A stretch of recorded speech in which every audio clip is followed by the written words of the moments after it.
Hello everyone. तो हमारा next topic है ट्रांजिस्टर। अब ट्रांजिस्टर हमारा बना है पीएन जंक्शन से ही बना है। अब हमने क्या करना है, दो पीएन जंक्शन को अटैच करना है। ठीक है, कैसे अटैच करेंगे, जैसे ये है, ये दो पी की लेयर्स है, उसके बीच में आपने क्या रखना है, एक एन की लेयर को सैंडविच कर देना है। ठीक है, ये हो जाएगा। और या फिर आप यहाँ पे एन रख दो, यहाँ पे पी भी रख सकते हो। एक कुछ ऐसे भी हो सकता है, एन पी एन। तो हमारे पास टू टाइप्स के ट्रांजिस्टर होते हैं, एक होता है पीएनपी ट्रांजिस्टर और एक होता है एनपीएन ट्रांजिस्टर। अब ट्रांजिस्टर को हम समटाइम्स बाइपोलर भी बोल देते हैं। ठीक है, बाइपोलर जंक्शन ट्रांजिस्टर। इसे बाइपोलर क्यों बोला जाता है? बाइपोलर का मतलब होता है कि जो करंट फ्लो होगा वो होल्स की वजह से भी होगा और इलेक्ट्रॉन्स की वजह से भी होगा। ठीक है, यहाँ पे चार्ज कैरियर्स क्या होंगे, इलेक्ट्रॉन्स एंड होल्स। एक ही टाइम पे जो करंट फ्लो होगा वो होल्स की वजह से भी होगा और इलेक्ट्रॉन्स की वजह से भी होगा, तभी इसको क्या बोला जाता है, बाइपोलर जंक्शन ट्रांजिस्टर। ठीक है, अब ट्रांजिस्टर में हमारे पास क्या होती है, दो जंक्शंस होती हैं, एक जंक्शन ये है और एक जंक्शन ये है। इसमें भी हमारे पास क्या है, दो जंक्शन बनी हुई है। ठीक है, अब जैसे ही हम एक पी और एक एन टाइप मटीरियल को कंबाइन करते हैं तब हमारे पास क्या बनता है, एक डिप्लीशन लेयर बनती है। ये भी हम पढ़ चुके हैं। तो यहाँ पे एक डिप्लीशन लेयर बनती है,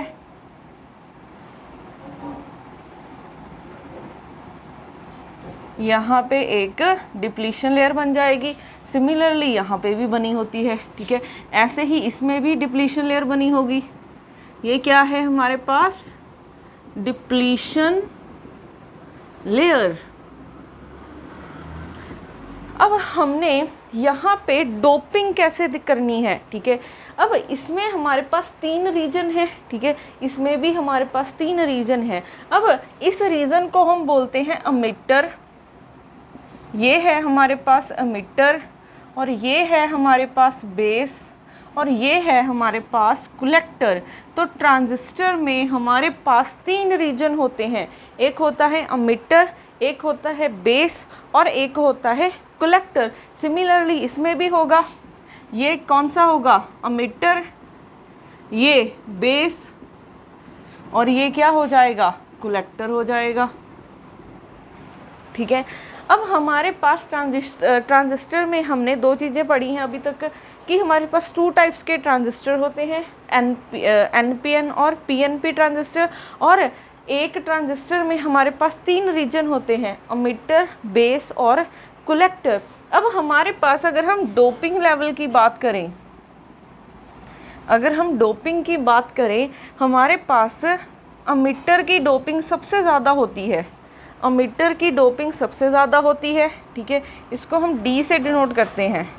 उसके बाद हमारे पास होगी डोपिंग कलेक्टर की, उसके बाद होती है हमारे पास बेस की। ठीक है,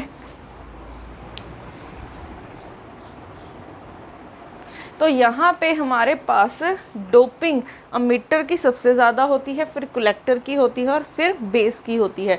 इसका क्या मतलब होता है कि एमिटर हमारा हैवीली डोप होगा, फिर उसके बाद इसकी डोपिंग होगी, फिर सबसे इन बिटवीन बोल सकते हैं। ठीक है, मॉडरेट सी डोपिंग किसकी होगी, हमारे पास इसकी होगी। ठीक है, अब हमारे पास हम इसको ऐसा बोल सकते हैं, ये हैवीली डोप है, ये हमारे पास लाइटली डोप है और ये मॉडरेट डोपिंग बोल सकते हैं इसमें।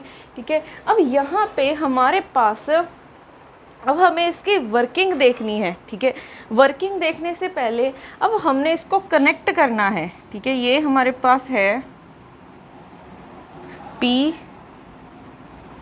N P. ठीक है, अब हमने जो एमिटर बेस होता है इसको हमने ऑलवेज फॉरवर्ड बायस करना है। तो फॉरवर्ड बायस कैसे करेंगे, पी को कनेक्ट कर दो पॉजिटिव के साथ और एन को कनेक्ट कर दो नेगेटिव के साथ। ठीक है, ये हमारा अमिटर है, ये बेस है और ये कलेक्टर है। अमिटर बेस जंक्शन को हमने ऑलवेज फॉरवर्ड बायस रखना होता है, इसको हमने फॉरवर्ड बायस रखना होता है। और इस बैटरी को हम क्या नेम देते हैं, VBB, ठीक है, या फिर EBV दे देते हैं, हम इसको यही रखते हैं, ठीक है, VBB, या फिर आप इसको EEB लिख सकते हो, वो आपकी चॉइस है कि आप इसको क्या नेम दे रहे हो, ठीक है। अब हमने जो बेस अमिटर टर्मिनल होता है इसको हमने रखना होता है ऑलवेज रिवर्स बायस। तो ये क्या हो जाएगा हमारा, तो रिवर्स बायस करना है तो पॉजिटिव को नेगेटिव के साथ ये ऐसे कनेक्ट हो जाएगा,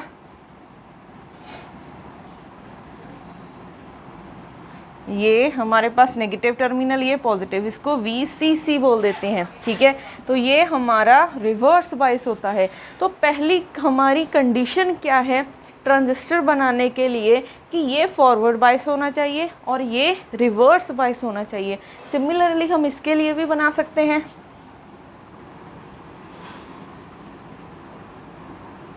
NPN, ये अमिटर है, ये बेस है, ये कलेक्टर है। तो इसको हमने करना है फॉरवर्ड बायस और इसको हमने करना है रिवर्स बायस। तो N को कनेक्ट करेंगे नेगेटिव के साथ, ठीक है, इसको हम VB लिख देते हैं और इसको करना है रिवर्स बायस। जब भी आपने रिवर्स बायस करना हो तो ऑलवेज ध्यान रखना कि कलेक्टर टर्मिनल को देखा करो, ठीक है, कि पॉजिटिव कनेक्ट है नेगेटिव के साथ, तो ये हमारा क्या है, रिवर्स बायस है। कनेक्शन लगाने हैं जब बैटरी के तो ऑलवेज यहाँ से लगाया करो, पहले कलेक्टर को कनेक्ट किया करो, ठीक है। अब सिमिलरली यहाँ पे N को कनेक्ट करोगे पॉजिटिव के साथ, ये हो जाएगा VCC, ठीक है। तो हमारे पास ये कनेक्शन है हमारे पास ट्रांजिस्टर की।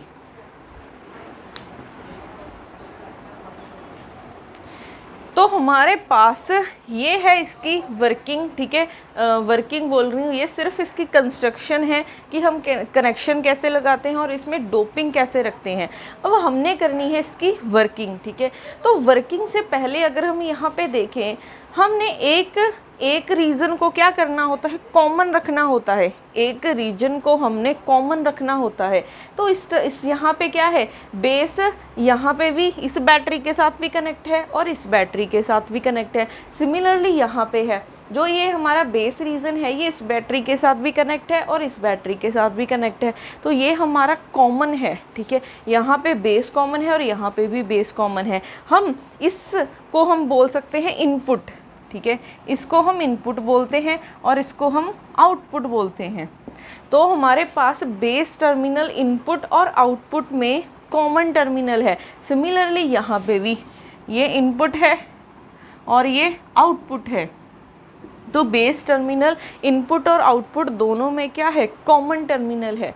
तो यहाँ से हम कोई भी टर्मिनल कॉमन कर सकते हैं। हम अमिटर टर्मिनल भी कॉमन कर सकते हैं, हम कलेक्टर टर्मिनल भी कॉमन कर सकते हैं, ठीक है। वो कैसे करेंगे,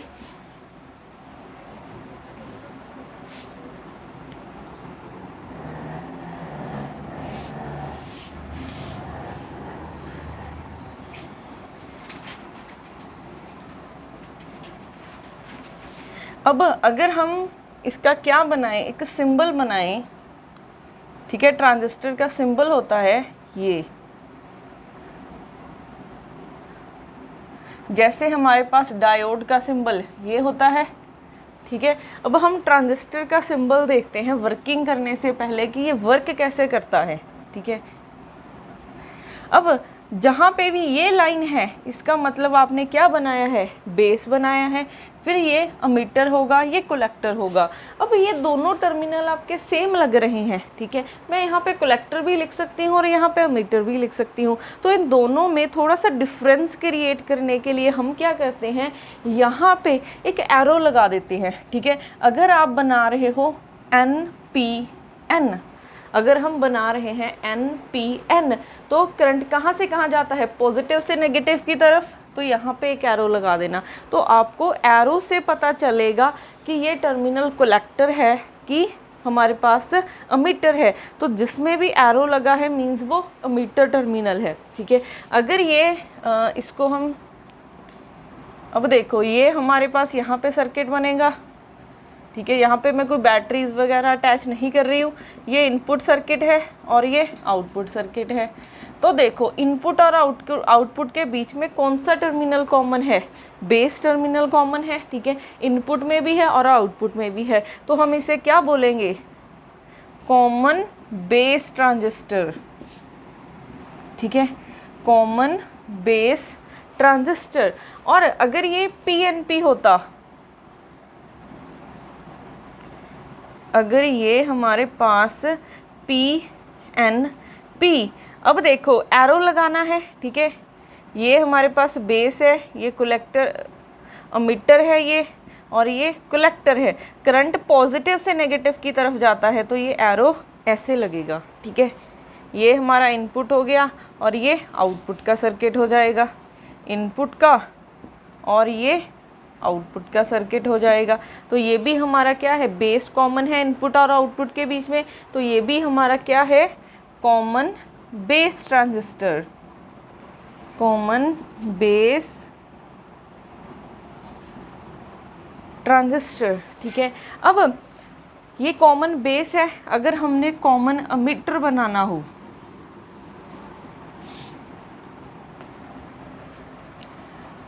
कॉमन अमीटर के लिए देखो कुछ ऐसा बनेगा डायग्राम, ठीक है। एरो तो हम देख के लगाएंगे कि किसकी तरफ लगेगा। अब देखो ये हमारा बेस है, ये कलेक्टर है, ये अमीटर है। अगर हम एन यूज़ कर रहे हैं तो करंट पॉजिटिव से नेगेटिव की तरफ जाएगा, तो एरो इस डायरेक्शन में होगा। ये हमारा इनपुट सर्किट हो जाएगा और ये हमारा आउटपुट सर्किट हो जाएगा, इनपुट आउटपुट, ठीक है। तो देखो इनपुट और आउटपुट के बीच में कौन सा टर्मिनल कॉमन है, ये अमीटर वाला टर्मिनल कॉमन है, तो इसे हम क्या बोलेंगे, common ammeter transistor, common ammeter transistor, ठीक है। थर्ड रहता है अगर हम कलेक्टर को कॉमन कर दें, ठीक है।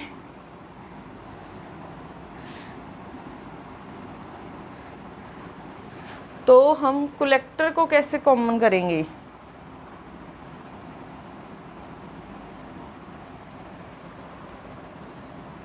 इसका डायग्राम बनाते हैं पहले।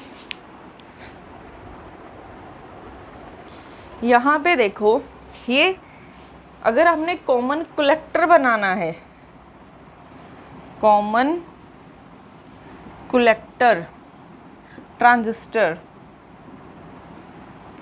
तो हमें क्या करना पड़ेगा, यहाँ पे हम जो आउटपुट लेंगे, ठीक है, हम पहले ले रहे थे आउटपुट कलेक्टर के अक्रॉस लेंगे, ठीक है। हम जब प्रॉपर इसकी सर्किट डायग्राम बनाएंगे वहाँ से पता चलेगा। तो मैं आपको थोड़ा सा बता देती हूँ कि ये हमारा इनपुट है, ठीक है, ये हमारा आउटपुट है।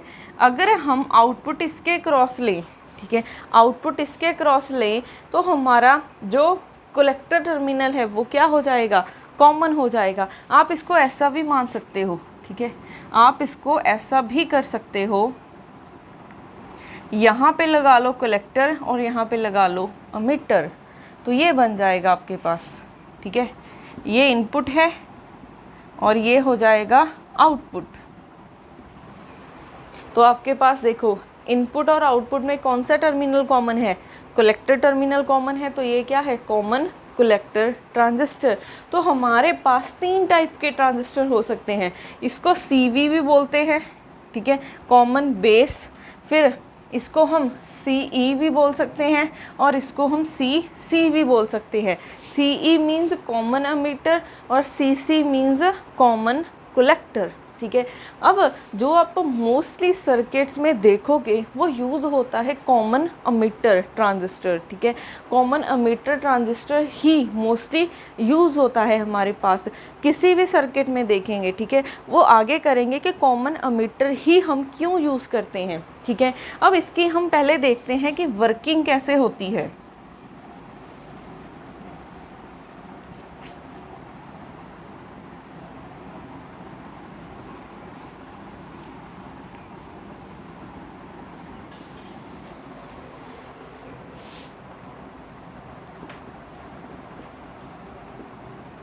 वर्किंग ऑफ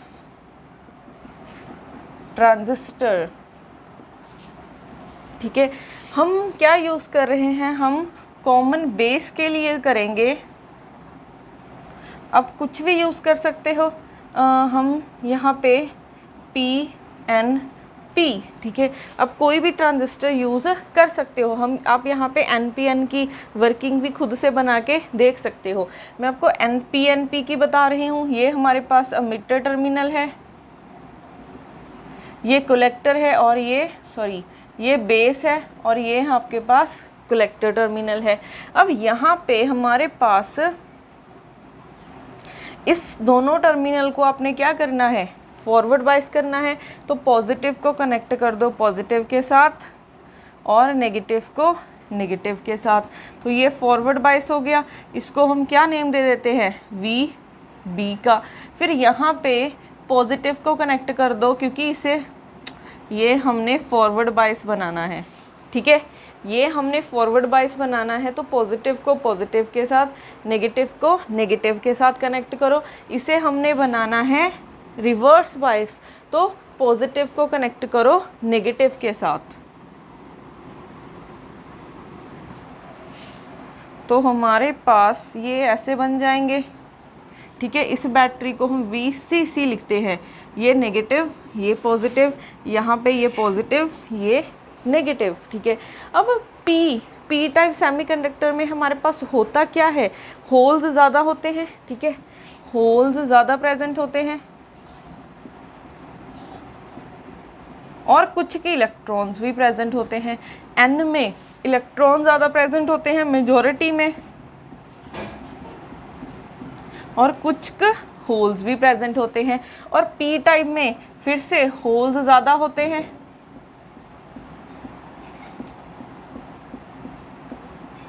अब इसका साइज़ भी देख लो। सबसे ज़्यादा साइज़ होता है कलेक्टर का, फिर एमिटर का, फिर होता है बेस का, ठीक है। अगर हम साइज़ की बात करें तो साइज़ पहले किसका ज़्यादा होगा, कलेक्टर का, फिर साइज़ ज़्यादा होगा एमिटर का, फिर होगा साइज़ बेस का, ठीक है। आपको डायग्राम से ही पता चल रहा है, पहले इसका साइज़ ज़्यादा है, फिर इसका, फिर इसका, ठीक है। अब हमारे पास ये बना दिया। अब हमारे पास एक यहाँ पे डिप्लीशन लेयर बनती है, ठीक है। यहाँ पे एक डिप्लीशन लेयर बनी होती है, सिमिलरली यहाँ पे भी एक डिप्लीशन लेयर बनी होती है, ठीक है। अब हमने इस जंक्शन को क्या किया हुआ है, फॉरवर्ड बाइस किया हुआ है, तो पॉजिटिव कनेक्ट हुआ है पॉजिटिव के साथ। तो ये होल्स को क्या करेगा, पॉजिटिव पॉजिटिव एक दूसरे को क्या करते हैं, रिपेल करते हैं, तो ये पॉजिटिव इन होल्स को रिपेल करेगा, ठीक है। सिमिलरली यहाँ पे ये इलेक्ट्रॉन इन इलेक्ट्रॉन्स को रिपेल करेगा, तो ये क्या करेंगे, रिपेल करते हुए डिप्लीशन लेयर को कम करते हुए जाएंगे। तो फॉरवर्ड बाइस में हमारे पास क्या होता है, डिप्लीशन लेयर डिक्रीज होनी स्टार्ट हो जाती है और एक पॉइंट पे हमारे पास डिप्लीशन लेयर ख़त्म भी हो जाती है, ठीक है। अब यहाँ पे देखो, पहले ये हमारे पास इनपुट था, ये आउटपुट है। अब हमने दो करने हैं, ठीक है, दो करेक्टरिस्टिक्स करनी है। करेक्टरिस्टिक्स मीन्स वोल्टेज और करंट में हमने ग्राफ बनाना है। अगर हम इनपुट करेक्टरिस्टिक्स की बात करें, ठीक है, इनपुट उस तरफ ही बना लेते हैं इसको, इनपुट करेक्टरिस्टिक्स। तो इनपुट करेक्टरिस्टिक्स में क्या होगा, इस तरफ वोल्टेज रखनी है, ठीक है, इस तरफ करंट रखना है। अब यहाँ पे देखो, वोल्टेज इनपुट में कौन सी बैटरी है, VB है, तो ये हो जाएगा। और इनपुट में करंट कौन सा है, ठीक है, इनपुट में हमारे पास करंट कौन सा है, ये IB करंट ही फ्लो करेगा, ठीक है, IB करंट ही बोल सकते हैं हम इसको। हम वैसे ये कौन सा बनाया है हमने, ये हमने बनाया है कॉमन बेस, तो यहाँ पे लिखो CB, ठीक है। अगर हम CB की थोड़ा सा सर्किट डायग्राम देखें तो हमने ऐसे बनाया था कुछ, ठीक है,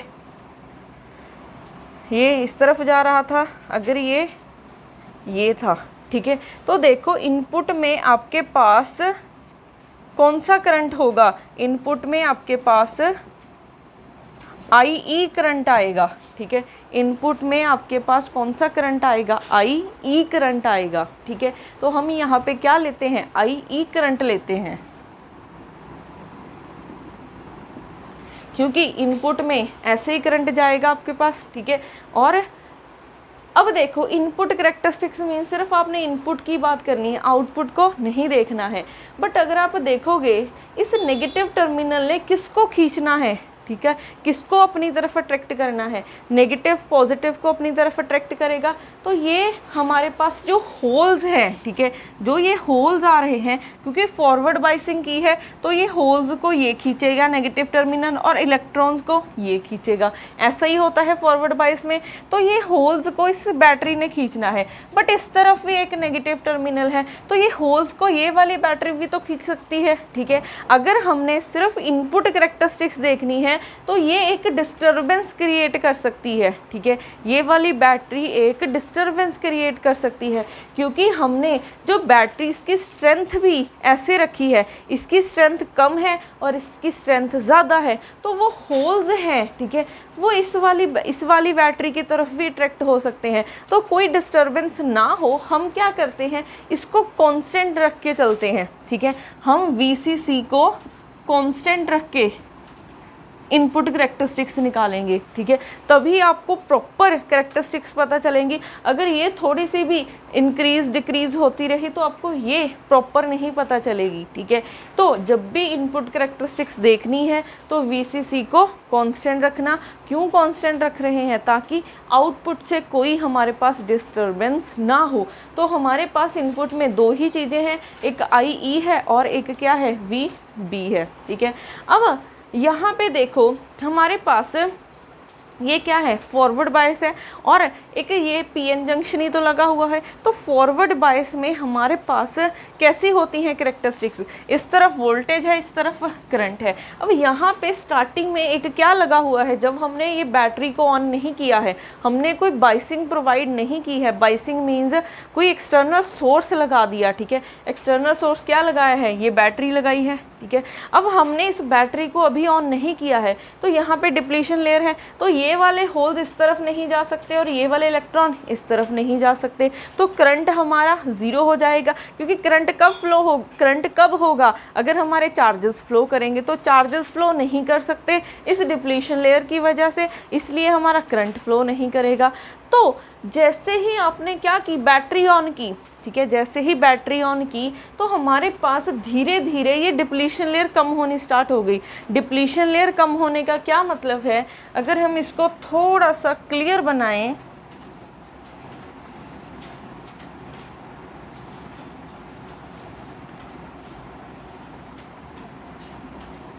ये N है, ये यहाँ पे होल्स हैं और कुछ इलेक्ट्रॉन्स हैं और कुछ होल्स प्रेजेंट हैं, यहाँ पे होल्स हैं और कुछ इलेक्ट्रॉन्स हैं। अब देखो यहाँ पे जब डिप्लीशन लेयर बनी, हम सेमीकंडक्टर वाले चैप्टर में कर चुके हैं कि ये वाले इलेक्ट्रॉन इसके साथ रिकम्बाइन होगा। अब पूरे ये वाला पूरे का पूरा रीजन क्या होता है, न्यूट्रल। ऐसे ही ये भी न्यूट्रल, ऐसे ही ये भी न्यूट्रल। अगर ये इलेक्ट्रॉन इस तरफ चला जाएगा तो जब भी कोई इलेक्ट्रॉन देता है तो उसके ऊपर क्या आ जाता है, पॉजिटिव चार्ज। तो यहाँ पे आपके पास पॉजिटिव चार्ज आ जाएगा, ठीक है। और यहाँ पे इलेक्ट्रॉन आया है, ठीक है, अगर मैं इलेक्ट्रॉन लूँ तो मेरे ऊपर नेगेटिव चार्ज आ जाएगा, तो यहाँ पे नेगेटिव। तो एक प्लेट पे पॉजिटिव चार्ज और एक प्लेट पे नेगेटिव चार्ज, तो क्या डेवलप हो जाएगी, इलेक्ट्रिक फील्ड बन जाएगी। तो यहाँ पे हमारे पास एक इलेक्ट्रिक फील्ड जनरेट हो जाएगी। इलेक्ट्रिक फील्ड कहाँ से कहाँ होती है, पॉजिटिव से नेगेटिव की तरफ होती है, ठीक है, पॉजिटिव से नेगेटिव की तरफ होती है। सिमिलरली अगर हम इस टर्मिनल की तरफ देखें, ठीक है, होल्स इलेक्ट्रॉन्स हमारे इस तरफ जाएंगे, इलेक्ट्रॉन इस तरफ जंप करेंगे, तो यहाँ से इलेक्ट्रॉन गया है, ठीक है, तो यहाँ पे पॉजिटिव चार्ज, यहाँ पे पॉजिटिव और इसमें गया है तो नेगेटिव चार्ज, तो इलेक्ट्रिक फील्ड इस तरफ होगी, ठीक है। अब ये इलेक्ट्रिक फील्ड क्या करेगी, होल्स कहाँ से कहाँ जाते हैं, पॉजिटिव से नेगेटिव की तरफ जाते हैं, होल्स हमारे पॉजिटिव से नेगेटिव की तरफ जाएंगे, means along the electric field जाएंगे। और इलेक्ट्रॉन कहाँ से कहाँ जाते हैं, opposite to electric field, opposite to electric field means negative to positive जाते हैं। तो होल्स ने जाना था along the electric field, but electric field इस तरफ है तो होल्स इस तरफ नहीं जा सकते। ऐसे ही हमारे पास इलेक्ट्रॉन्स, जो यहाँ पे ये इलेक्ट्रॉन्स हैं, ठीक है, ये जो इलेक्ट्रॉन्स है उसने क्या क्या कहाँ जाना होता है, ठीक है, उसने ऑपोजिट टू इलेक्ट्रिक फील्ड जाना होता है, बट इलेक्ट्रिक फील्ड इस तरफ है। अगर इस तरफ होती तो ये होल्स जा सकते थे, ठीक है। तो हमारे पास इलेक्ट्रिक फील्ड ना तो इस होल्स को सपोर्ट कर रही है और ना ही इस इलेक्ट्रॉन्स को सपोर्ट कर रही है। तो इलेक्ट्रिक फील्ड जनरेट होने की वजह से हमारे पास करंट का फ्लो रुक जाता है, ठीक है, जो चार्ज कैरियर का फ्लो रुक जाता है। अब हमारे पास ये एक ऐसा बोल सकते हो आप पोटेंशियल बैरियर सा बन जाता है। इस तरफ पॉजिटिव पोटेंशियल है और इस तरफ नेगेटिव पोटेंशियल है। तो इतने पोटेंशियल होने की वजह से अब हमारे चार्जेस मूव नहीं कर सकते। जैसे ही हमने बैटरी अप्लाई की, हमने क्या किया है, पॉजिटिव को कनेक्ट किया है। देखो इस तरफ नेगेटिव चार्ज होता है तो नेगेटिव टर्मिनल पे हमने पॉजिटिव पोटेंशियल दिया है, और पॉजिटिव टर्मिनल पे ये यहाँ पे पॉजिटिव चार्ज है, यहाँ पे पॉजिटिव चार्ज है, तो हमने यहाँ पे नेगेटिव दिया है, तो इसको हमने पॉजिटिव के साथ अटैच कर दिया, इसको नेगेटिव के साथ अटैच कर दिया। तो ये हमारा थोड़ा सा अप जाना स्टार्ट हो जाएगा, ये डिक्रीज़ होना स्टार्ट हो जाएगा। तो जब तक ये पोटेंशियल बैरियर नहीं ब्रेक होगा तब तक करंट फ्लो नहीं करेगा, ठीक है।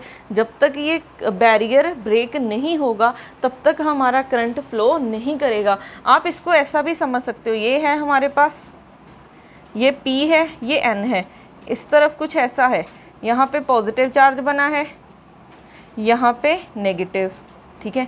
इलेक्ट्रिक फील्ड इस तरफ है, इसको हमने पॉजिटिव के साथ, इसको नेगेटिव के साथ अटैच किया है, ठीक है। तो देखो पॉजिटिव को अटैच किया है इस नेगेटिव के साथ, नेगेटिव को अटैच किया है इस पॉजिटिव के साथ। तो हमारे पास नेगेटिव टर्मिनल थोड़ा सा ऊपर जाना स्टार्ट हो जाएगा और पॉजिटिव टर्मिनल नीचे आना स्टार्ट हो जाएगा। तो ऐसे हमारा पोटेंशियल बैरियर डिक्रीज होना स्टार्ट हो गया है, क्योंकि डिप्लीशन लेयर कम होनी स्टार्ट हो गई है। एक पॉइंट ऐसा आएगा जब ये पोटेंशियल बैरियर सेम हो जाएगा दोनों तरफ, ठीक है। जब ये सेम होगा तब आपके पास चार्जेस फ्लो करने स्टार्ट करेंगे, ठीक है। उस पॉइंट को हम क्या बोलते हैं, नी वोल्टेज भी बोलते हैं। देखो यहाँ पे इतनी वोल्टेज की बैरियर नहीं ब्रेक हुआ, ठीक है। अब इस पॉइंट पे जाके आपका बैरियर ब्रेक हुआ तो करंट ऐसे फ्लो कर जाएगा, ठीक है। इस पॉइंट को हम क्या बोलते हैं, नी वोल्टेज, नी वोल्टेज। ये हम पीएन जंक्शन वाले चैप्टर में भी कर चुके हैं, ठीक है।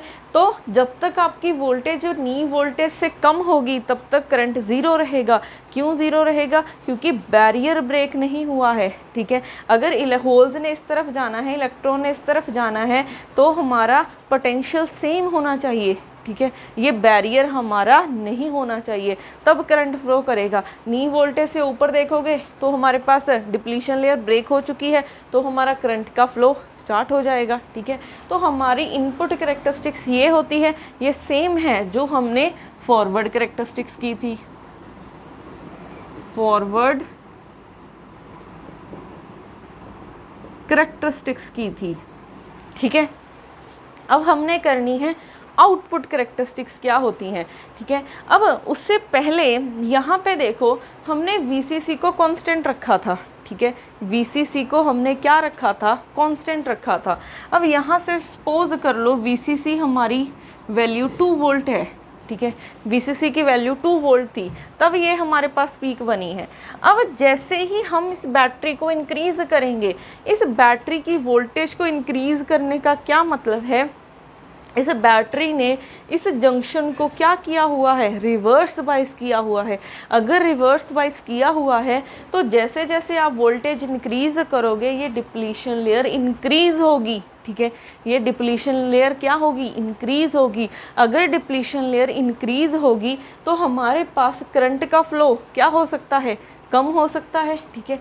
अब यहाँ पे हम इसको कैसे बना सकते हैं,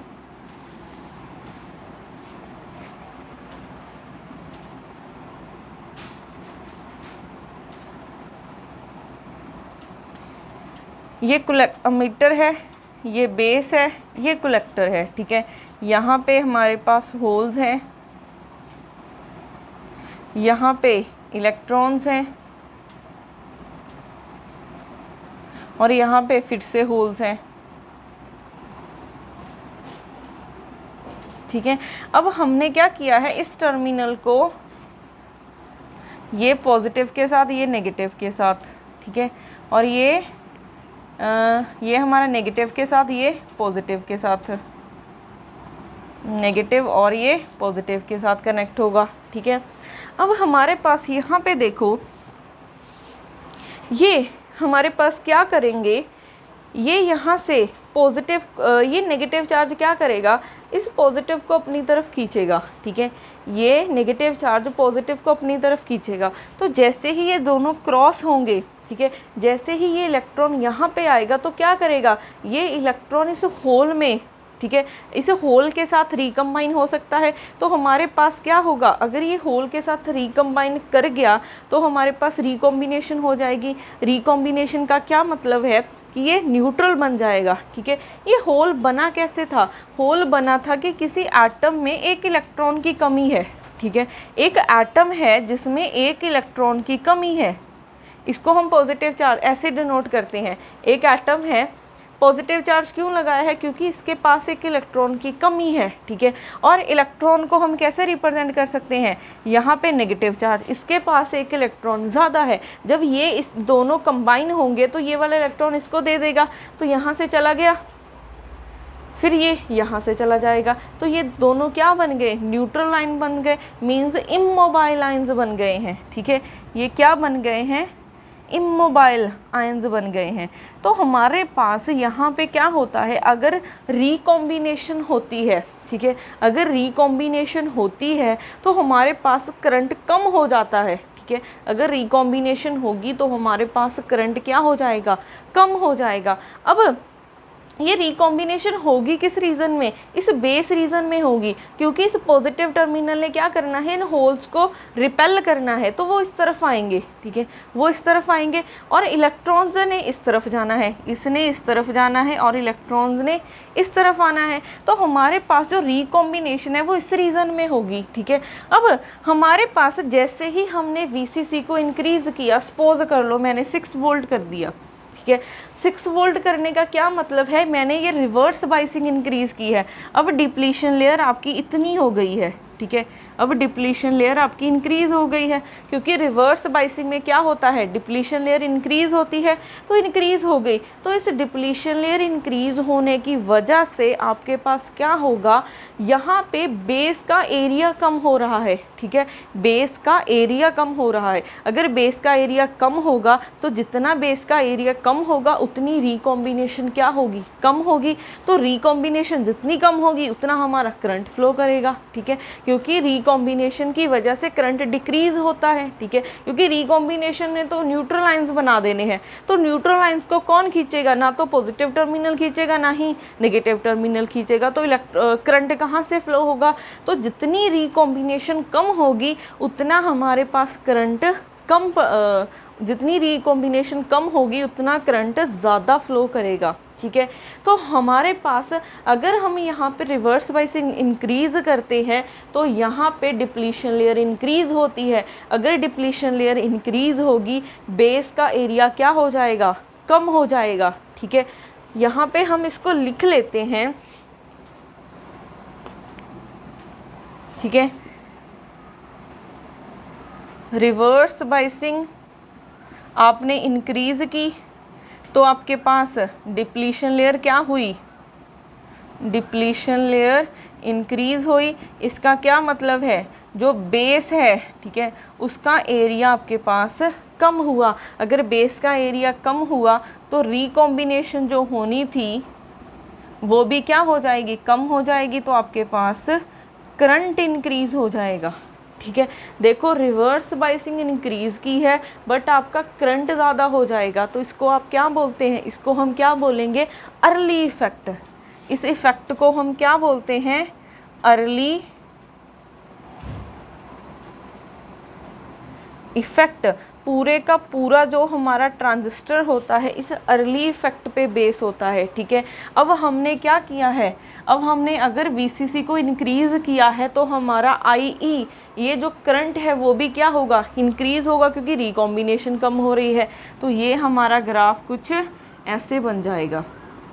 ये VCC जब 6 वोल्ट है, ठीक है, इंक्रीज़ करते जाओगे तो ये ग्राफ कुछ ऐसा बनता जाएगा, ठीक है। तो ये है हमारा इनपुट का करंट। तो ये याद रखना, ये मोस्टली एग्ज़ाम में डायरेक्ट क्वेश्चन भी पूछा जाता है कि अर्ली इफेक्ट क्या होता है। इसको हम क्या बोल सकते हैं, बेस रीजन मॉड्यूलेशन, ठीक है, बेस रीजन मॉड्यूलेशन होती है इसकी, ठीक है। तो ये हमारा क्या था, अर्ली इफेक्ट। तो ये थी अब हमारी इनपुट कैरेक्टरिस्टिक्स। अब हम करते हैं इसकी आउटपुट कैरेक्टरिस्टिक्स।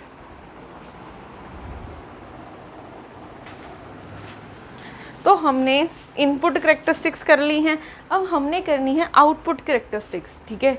तो आउटपुट कैरेक्टरिस्टिक्स में हम क्या करेंगे,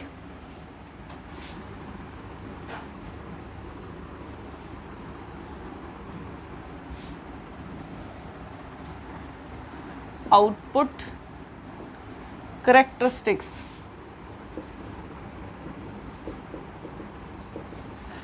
तो आउटपुट कैरेक्टरिस्टिक्स मीन्स हमने अब इसको देखना है, आउटपुट को, इनपुट को हमने क्या रखना है, कांस्टेंट रखना है। तो आउटपुट में हमने पहले हमने इनपुट में ये वाली बैटरी ली थी, अब हम लेंगे ये वाली बैटरी VCC, ठीक है।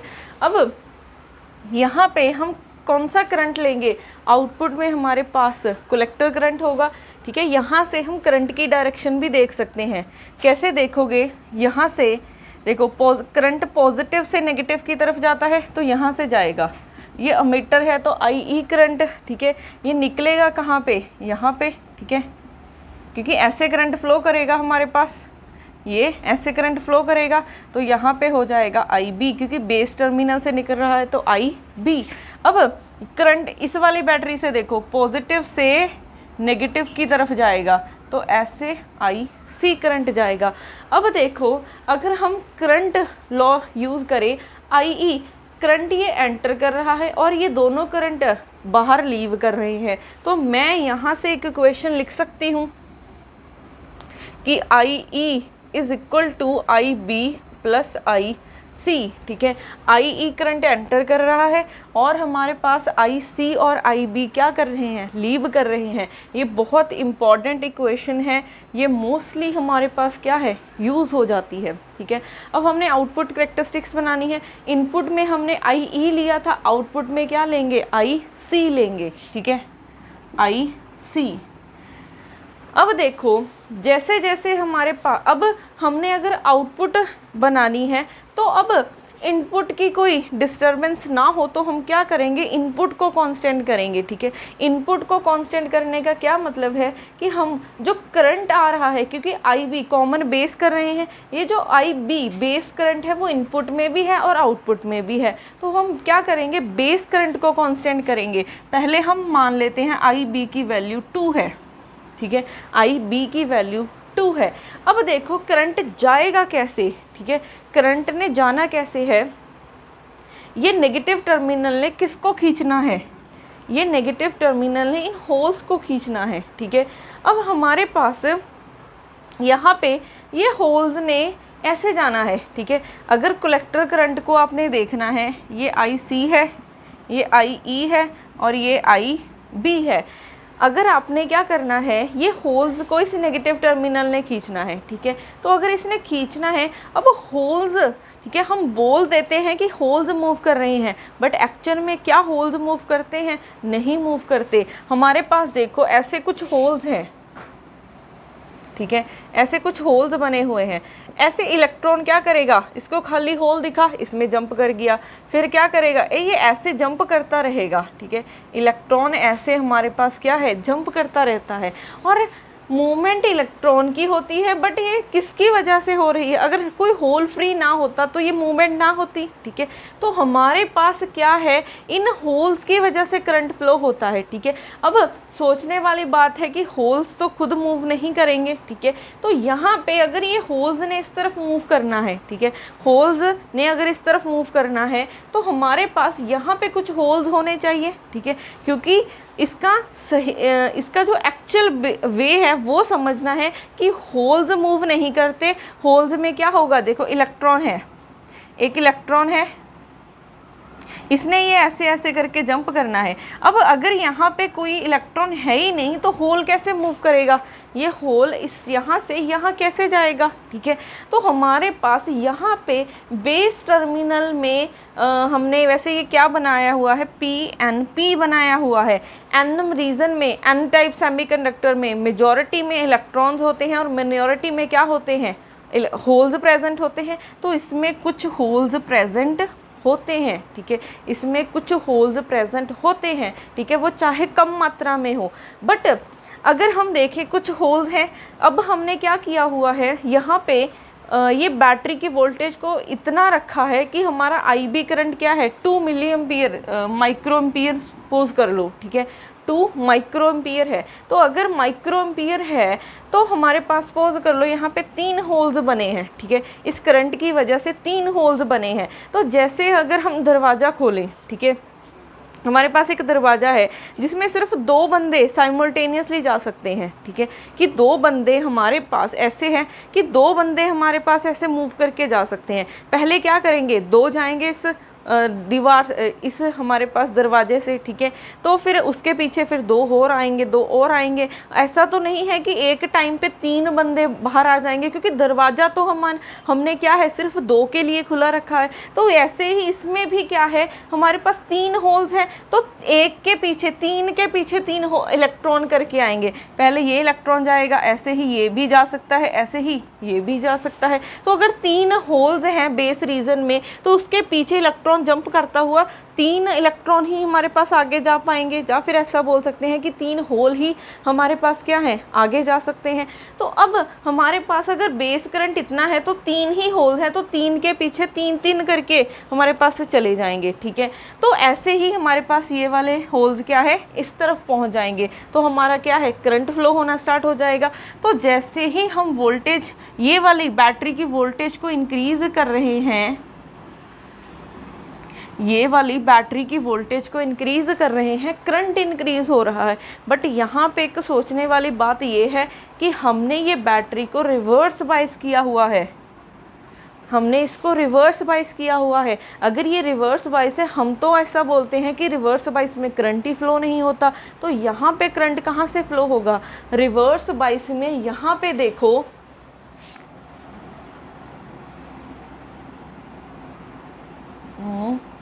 यहाँ पे पॉजिटिव चार्ज है, ठीक है, यहाँ पे पॉजिटिव है और यहाँ पे नेगेटिव चार्ज है, यहाँ पे होल्स हैं, ठीक है, और कुछ बहुत सारे इलेक्ट्रॉन्स हैं, कुछ होल्स हैं हमारे पास, ठीक है। अब होल्स कहाँ से कहाँ ट्रेवल करते हैं, चाहे डिप्लीशन लेयर इंक्रीज होती जा रही है जैसे जैसे हम इसको इंक्रीज करते हैं, बट जो होल्स हैं एन रीजन में, जो मिनॉरिटी में होल्स प्रेजेंट है, होल्स कहाँ से कहाँ ट्रेवल करते हैं, पॉजिटिव से नेगेटिव की तरफ, in the direction of field. तो उसी डायरेक्शन में ये फील्ड है, तो हमारे पास ये जो इलेक्ट्रिक फील्ड बनी है डिप्लीशन लेयर में, वो इन होल्स को क्या करेगी, सपोर्ट करेगी, ठीक है, इन होल्स को क्या कर रही है, सपोर्ट कर रही है। तो हमारे पास 3 के पीछे 3 होल्स ऐसे इस तरफ कलेक्टर की तरफ आ सकते हैं। तो ऐसे हमारा चाहे ये रिवर्स बाइस भी है तब भी हमारे पास क्या है, करंट फ्लो होना स्टार्ट हो जाएगा, ठीक है। तो हम जैसे जैसे बैटरी की वोल्टेज को इंक्रीज़ कर रहे हैं, अब हमारा करंट क्या है, इंक्रीज़ होना स्टार्ट हो गया है। बट एक पॉइंट ऐसा आ जाएगा कि ये वैल्यू कांस्टेंट हो जाएगी, ठीक है। आप वोल्टेज इंक्रीज़ कर रहे हो हमारा, बट ये कांस्टेंट है, ठीक है, करंट हमारा IC कांस्टेंट हो गया है। अब ये IC कांस्टेंट क्यों हुआ है, देखो पहले हमारे पास सपोज कर लो आपने बैटरी की वोल्टेज को बढ़ाया, एक होल आया, ठीक है। फिर उसके बाद हमारे पास क्या आएंगे, 2 होल आ गए, फिर 3 होल आ गए, ठीक है। अब 3 इस बेस रीजन के पास 3 ही होल थे सिर्फ, ठीक है, क्योंकि IB करंट हमने फिक्स रखा है, तो यहाँ पे होल्स और ज़्यादा क्रिएट नहीं हो सकते। पहले एक करंट आ रहा था, फिर उसके पीछे एक एक करके आ रहे थे। अब 2 होल्स के लिए दरवाज़ा खुल गया है, 2 इलेक्ट्रॉन के लिए, क्योंकि 2 होल बन गए हैं, तो 2 के पीछे 2 ऐसे चलते जाएंगे। फिर 3 होल्स आ गए हैं, तो 3 के पीछे ऐसे चलेंगे। तो जैसे जैसे आप वोल्टेज इंक्रीज कर रहे हो, करंट इंक्रीज हो रहा है। अब 3 ही थे मैक्सिमम, अब 3 के पीछे आते रहेंगे, तो अब करंट तो एक्स्ट्रा प्रोड्यूस नहीं हो रहा, वोल्टेज इंक्रीज करे जा रहे हो, बट 3 ही होल्स हैं, तो उसके पीछे ऐसे ऐसे चलते रहेंगे, तो हमारा करंट क्या है, कांस्टेंट हो जाएगा, ठीक है। इस पॉइंट को हम क्या बोलते हैं, सैचुरेट पॉइंट, ठीक है। अब ये वैल्यू क्या है, जब हमारी 2 माइक्रोएम्पियर है, सपोज कर लो, ठीक है, जब हमारी IB की वैल्यू 2 माइक्रोएम्पियर है, ठीक है, ये हमारा क्या है, सैचुरेशन पॉइंट है, ठीक है। यहाँ पे वैल्यू क्या हो गई है, कांस्टेंट हो गई है। अब देखो हम IB को इंक्रीज करते हैं, ठीक है, IB को हमने कर दिया 4। अब अगर IB को 4 कर दिया है तो इसका क्या मतलब है, ठीक है, IB को इंक्रीज करने का हमारे पास मतलब ये है कि IB को इंक्रीज़ किया तो पहले आपके पास 3 होल्स आ रहे थे, अब 5 होल्स आने, पहले 1 होल से करंट हुआ, ठीक है, तो ऐसे करंट इंक्रीज़ होना स्टार्ट गिर गया, फिर 2 हुए, फिर 3 हुए। अब हमारे पास ये ज़्यादा है तो ज़्यादा होल्स हैं। अब इसमें हमारे पास क्या है, सपोज कर लो 5 होल्स हैं, ठीक है, तो 5 होल के पीछे ऐसे करंट फ्लो करता रहेगा, तो अब ये करंट थोड़ा सा ज़्यादा हो जाएगा, ठीक है, क्योंकि अब हमारे पास ज़्यादा होल्स हैं, तो ज़्यादा होल्स के पीछे पहले 3 इलेक्ट्रॉन आ रहे थे कॉन्स्टेंटली, अब 5 आ रहे हैं, तो करंट ज़्यादा ही होगा, ठीक है। तो अब एक पॉइंट पे अब 5 ही आ सकते हैं, तो करंट कांस्टेंट हो जाएगा, ठीक है। आप इसको एक और वे से भी समझ सकते हो, ठीक है, हम इस इफेक्ट को अर्ली इफेक्ट से भी एक्सप्लेन कर सकते हैं। अर्ली इफेक्ट से कैसे एक्सप्लेन कर सकते हैं, सपोज कर लो पहले आपके पास IB करंट सिर्फ 2 माइक्रोएम्पियर था, ठीक है। अब आप क्या कर रहे हो, यहाँ पे रिवर्स बाइसिंग इंक्रीज कर रहे हो।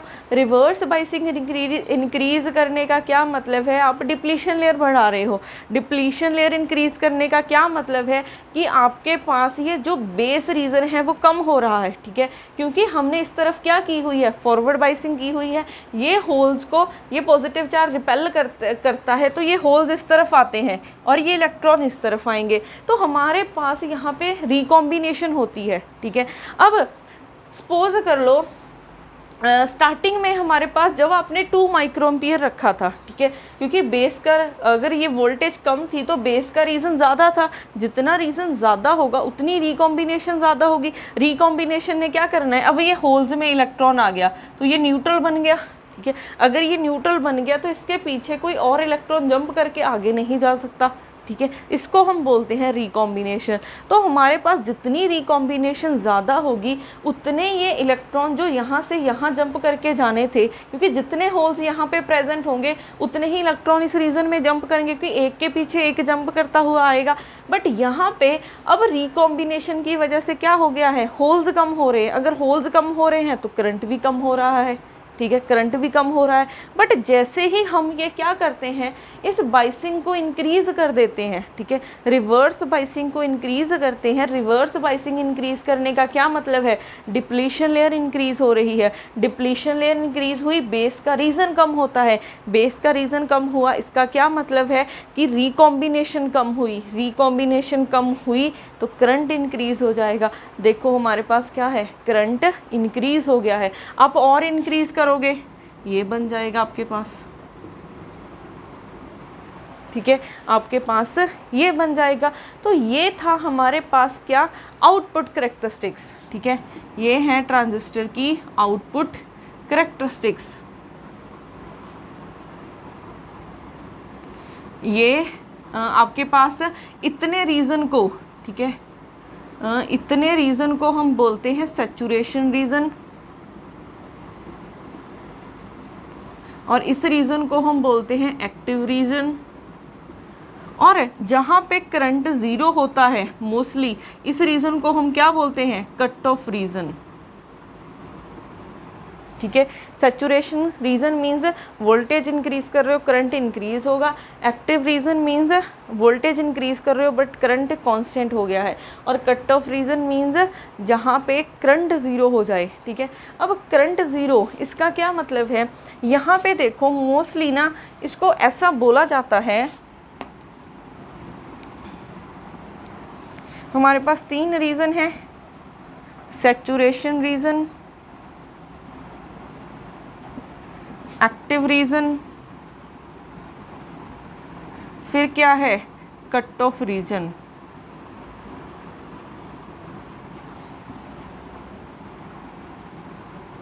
ठीक है।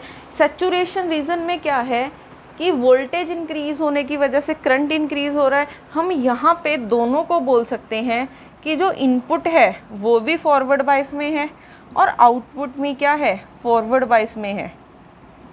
ठीक है, बिल्कुल स्टार्टिंग में ये होता है। ठीक है, बिल्कुल स्टार्टिंग में ये सैचुरेशन रीजन आता है।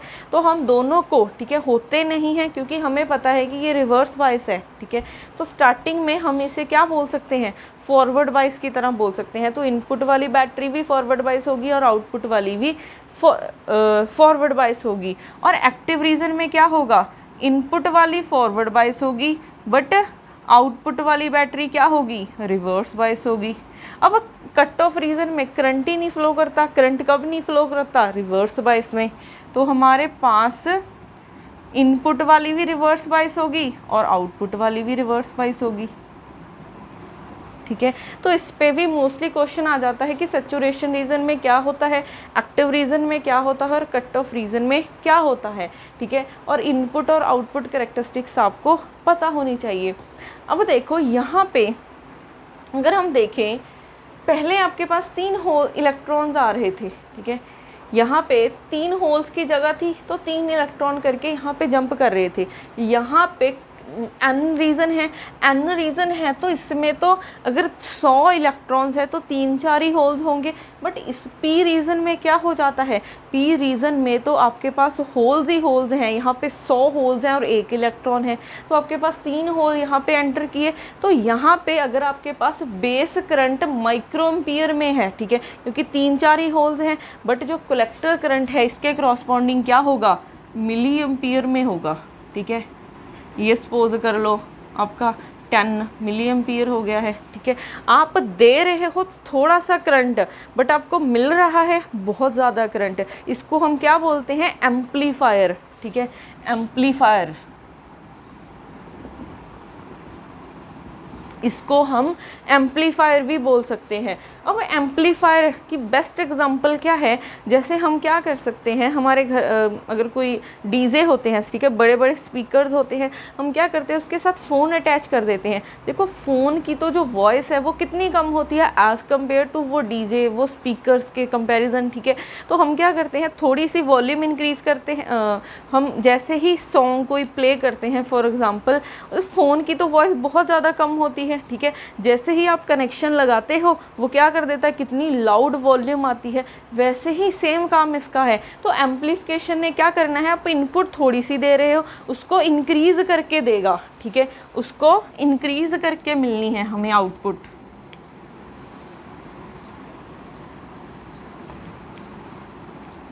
देखो आप इनपुट दे रहे हो इतनी सी, ठीक है, इसका एम्पलीट्यूड इतना है, जो आउटपुट आपको मिलेगी वो इतनी मिलेगी। ठीक है, देखो इसका एम्पलीट्यूड आपके पास कितना है, ठीक है, इसका एम्पलीट्यूड इतना है। तो इसको बोलते हैं एम्पलीफिकेशन, मींस एम्पलीट्यूड को इंक्रीज़ कर देना। तो मोबाइल फ़ोन में आपकी इनपुट आप ऐसी दे रहे हो, आउटपुट जब भी स्पीकर में जाती हैं तो ये ट्रांजिस्टर्स लगे होते हैं। ट्रांजिस्टर क्या करते हैं, एज ए एम्पलीफायर की तरह काम करते हैं। ठीक है, तो वो इतनी बढ़ा देता है। ठीक है, अब यहाँ पे भी सेम काम हो रहा है, आप आई भी दे रहे हो माइक्रो में, ये मिल रहा है आपको मिली एम्पियर में। अब यहाँ पे हमारे पास नेक्स्ट पॉइंट क्या आता है, एम्पलीफिकेशन फैक्टर। ठीक है,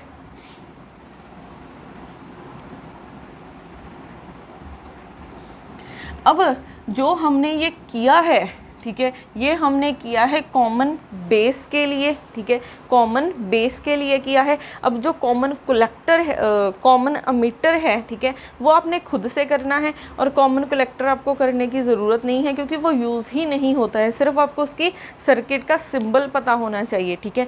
कॉमन कलेक्टर वाला आप खुद से करके देखोगे कि उसकी इनपुट करैक्टरिस्टिक्स और आउटपुट करैक्टरिस्टिक्स क्या बनेगी। जो मैंने करवाया है फिर आपको अच्छे से समझ आ जाएगा, ठीक है। तो आपका ये होमवर्क है, कॉमन कलेक्टर आपने खुद से करना है। अब यहाँ पे हमारे पास हमने बनाया है पीएनपी, बनाया था हमने पीएनपी, यहाँ पे भी होल्स थे और यहाँ पे भी होल्स थे, ठीक है, यहाँ पे इलेक्ट्रॉन्स थे। अब यहाँ पे जो करंट फ्लो हो रहा है वो किसकी वजह से हो रहा है, वो होल्स की वजह से हो रहा है। तो पीएनपी ट्रांजिस्टर में करंट फ्लो होता है होल्स की वजह से, इलेक्ट्रॉन्स की वजह से भी होता है, वो बहुत स्मॉल होता है तो हम उसको निगलेक्ट कर देते हैं, ठीक है। तो एनपीएन में अगर आप देखोगे इसमें जो करंट है वो ज़्यादा करंट इलेक्ट्रॉन्स की वजह से फ़्लो होता है, ठीक है। अगर आप इन दोनों का कंपैरिजन करोगे, होल्स की मोबिलिटी ज़्यादा होती है, होल्स ज़्यादा जल्दी ट्रैवल करते हैं, फास्ट ट्रैवल करते हैं एज़ कम्पेयर टू होल्स। तो हम प्रेफर कौन सा करते हैं, ठीक है, कि हमारा सिस्टम जैसे ही हमने इनपुट दी वैसे कुछ सेकेंड बाद ही हमारे पास आउटपुट आ जाए, तो हम प्रेफर करते हैं मोस्टली एनपीएन ट्रांजिस्टर, ठीक है। तो हम मोस्टली एनपीएन ट्रांजिस्टर यूज़ करेंगे और हमारा mostly common emitter transistor use होता है, ठीक है, कॉमन एमिटर ट्रांजिस्टर ही यूज़ होता है। अब कोई भी सर्किट उठा के देखोगे कॉमन एमिटर ट्रांजिस्टर मिलेगा। कॉमन एमिटर क्यों मिलेगा, क्योंकि जो इसको बनाना, ठीक है, इसको कॉमन एमिटर को बनाना बहुत ईजी होता है, इसकी वजह से ये यूज़ होता है, ठीक है।